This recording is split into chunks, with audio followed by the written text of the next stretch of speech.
सोचते हैं। Thank you, धन्यवाद।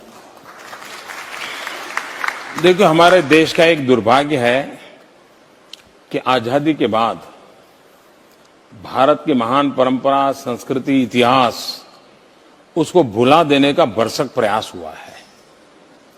आपको एक परिवार से बाहर कुछ पता ही नहीं चलने दिया गया है। बहुत लोगों ने शायद बसवेश्वर जी का नाम आज पहली बार सुना होगा।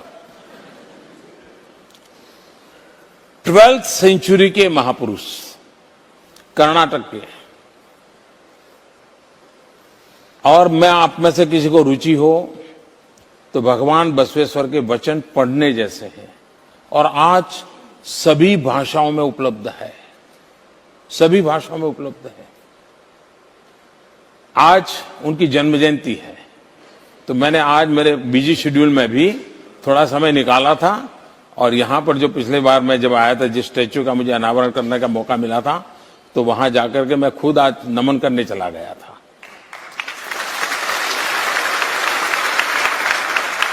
देखिए, हमें हमारे लिए गर्व ही नहीं है, हमारा दुर्भाग्य है जी, हमें अपनी महानताओं का पता ही नहीं है।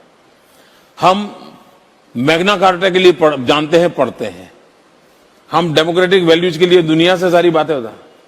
आपको जानकर के खुशी होगी, 12th सेंचुरी में भगवान बसवेश्वर ने मैग्ना कार्टा के भी पहले लोकतंत्र के लिए पूरा जीवन खपा दिया। उन्होंने एक अनुभव मंडपम नाम की व्यवस्था की और समाज के सब वर्ग के लोग वहां बैठते थे और सामाजिक समस्याओं का चिंतन करते थे। और उस जमाने में कंपलसरी महिला प्रतिनिधि रहती थी उसमें, 12th सेंचुरी में, और सामाजिक समस्याओं का निदान निकालते थे और फिर समाज का प्रबोधन करते थे। हमारा देश जातिवाद, ऊंच नीच, छूत अछूत, इसमें ऐसा बिखरा पड़ा था।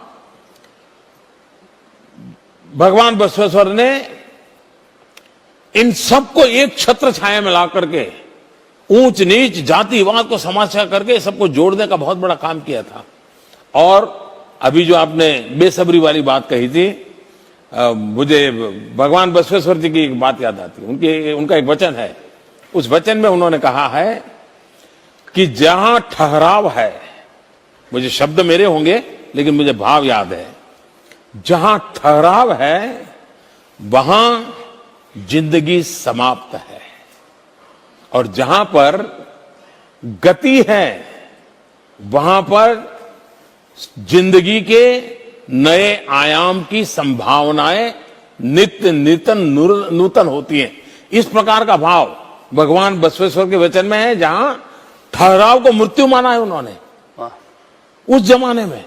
और इसलिए मैं समझता हूं कि लोकतंत्र के लिए, विमेन एम्पावरमेंट के लिए, सोशल कॉन्शियसनेस के लिए जो काम भगवान बसवेश्वर ने किया है, आज भी हमारे देश को और दुनिया को मार्गदर्शक है। तो मुझे खुशी हुई, और आप तो स्वयं कर्नाटक के हैं, आज मुझे उनकी जन्म जयंती पर वहां जाने का सौभाग्य मिला था। और हम सब और मैं तो चाहूंगा कि हमारे स्कूलों के बच्चों को पता होना चाहिए कि अनुभव मंडपम नाम की डेमोक्रेटिक इंस्टीट्यूट कैसे उस जमाने में डेवलप की होगी, कितनी बड़ी दीर्घ दृष्टि होगी एक महापुरुष की जिन्होंने इस काम को किया होगा।